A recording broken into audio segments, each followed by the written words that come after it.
भारद्वाज आपका स्वागत करता हूं द इंडिया हेडलाइंस पे।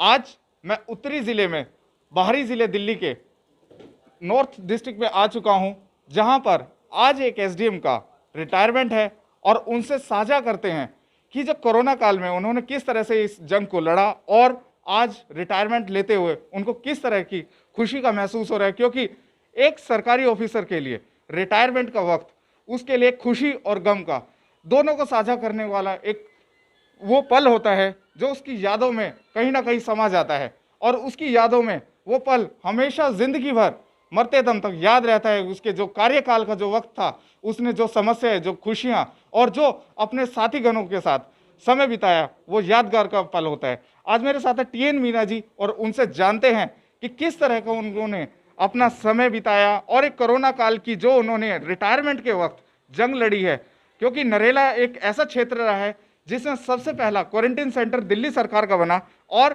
उनके सामने सबसे बड़ी लड़ाई ये थी कि एक रोड मैप लेना था और एक एग्जाम्पल क्रिएट करना था कि क्वारंटीन सेंटर में किस तरह की सुविधाएं मुहैया होनी चाहिए।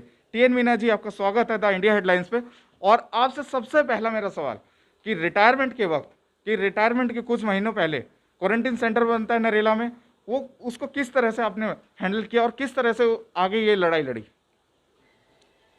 हमारे डीएम साहब के एक ही स्पष्ट निर्देशन थे कि भाई जो भी कोई क्वारंटाइन सेंटर में आ रहा है या जो भी कोरोना में आप काम कर रहे हैं, सबको संतुष्ट करके यहाँ से भेजिएगा और इसके लिए आपको भरपूर टीम का सहयोग मिलेगा और टीम के मेंबर्स आपको दिए जाएंगे।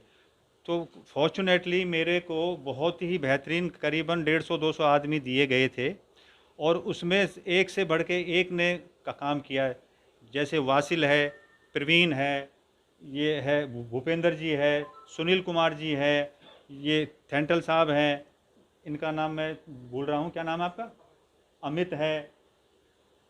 सारे 150-200 आदमी थे और अमित गुप्ता मेरा पीएसओ था, वो है, हरेंद्र जी है, बहुत सारे हैं, अब नाम एकदम से अचानक ध्यान नहीं आएगा।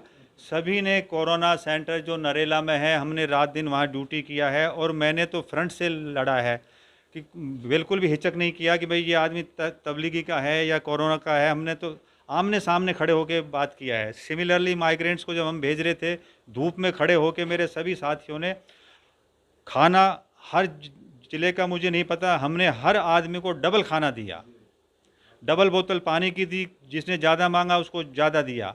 और जनता जनार्दन ने, व्यापारियों ने भी हमारा खूब साथ दिया। कोरोना काल में खूब लोगों को सड़कों पे खाना खिलाया, जहां उनसे रिक्वेस्ट किया कि भाई यहाँ कम पड़ रहा है वहाँ भेजा। सरकार ने भी स्कूलों में खाना अच्छा तरीके से, खूब अच्छी तरीके से बंटवाया और उसमें हमारे जो साथी हैं सरकारी कर्मचारी, उन्होंने भी बहुत ही अच्छा साथ दिया। हमको सरकार से बेहतरीन मदद मिली, मेरे साथियों से मुझे बेहतरीन मदद मिली और बिजनेस क्लास आम आदमी से भी मुझे बेहतरीन मदद मिली। टीएन मीना जी, एक आपसे सवाल लेना चाहता हूँ, क्योंकि नरेला जो क्षेत्र था वो जो मीडिया में चर्चा का विषय बना रहा तबलीगी जमात की वजह से, और तबलीगी जमात का यहाँ पे क्वारंटीन सेंटर था, विदेशी भी यहाँ पे रह रहे थे, तो किस तरह की आपको समस्या का या उनके साथ किस तरह से मैनेज करने का मौका मिला? नहीं, कोई ख़ास समस्या का सामना नहीं करना पड़ा, बल्कि मैं तो ये कहूँगा कि वो कोई भाषा का थोड़ा सा मेरे ख्याल से अंतर था। वो हमारी भाषा नहीं समझ पा रहे होंगे क्योंकि फॉरेनर्स हैं, उनको हिंदी नहीं आती, अंग्रेज़ी भी बहुत सारों को 90% को तो अंग्रेज़ी भी नहीं आती थी, हिंदी भी नहीं आती थी, उनकी लोकल लैंग्वेज थी।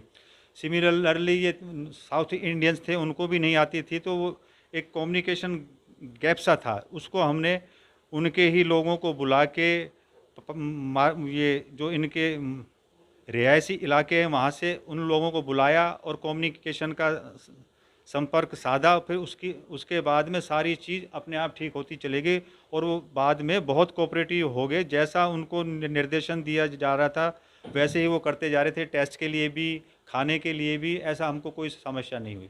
और जब हमने उनको छोड़ा था, वो हमारा धन्यवाद भी दे के गए थे, बहुत प्रशंसा हमारे स्टाफ की भी करके गए थे। टीएन मीना जी, एक आपसे आखिरी सवाल लूँगा, आपसे जानना चाहता हूँ, इतने वक्त का आपने सरकारी महकमे में काम किया, एक ऐसा यादगार पल बताइए जिसको जानकर सबको एक प्रेरणा मिले और आगे प्रेरित हो उस कार्य को करने के लिए। मैं जब एफएसओ एनफोर्समेंट था वो सॉरी एफएसओ विजिलेंस था, तब मुझे एक स्पेशल टास्क दिया गया था उस ब्रांच का जिस ब्रांच में मैं था ही नहीं और मेरा कोई लेना देना ही नहीं है। एक बदरपुर एरिया है, उसमें रेड करना था। वहाँ पर एक लिमिट से ज़्यादा ऑयल, शुगर ऐसा कुछ कंप्लेंट आया था, तो मिनिस्टर साहब ने मुझको बोला कि आपको यहाँ रेड करने का है। तो मैंने कहा साहब मेरा तो ये डिपार्टमेंट ही नहीं है, लेकिन उन्होंने स्पेशली मुझे अपॉइंट किया गया था, क्योंकि मैं जब काम करता हूँ बुलंदी के साथ करता हूँ, मैं किसी से नहीं डरता, चाहे कोई लाट साहब हो। मुझे लगा यार 40 जो एनफोर्समेंट के इंस्पेक्टर थे वो मुझे दिए, तो रात को मैंने उनको मेरे घर बुलाया था 4 बजे और 6 बजे हमने रेड कर दी और हमने सारा पकड़ के उनको दे दिया।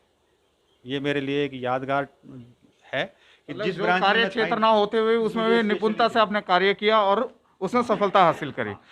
और उसमें एक हमारे एसडीएम भी रह के जा चुके हैं, अजय साहब थे, बाबूलाल था, बल्कि 2 एसडीएम रह के जा चुके हैं, वो मेरे पास थे उन दौरान। जी धन्यवाद।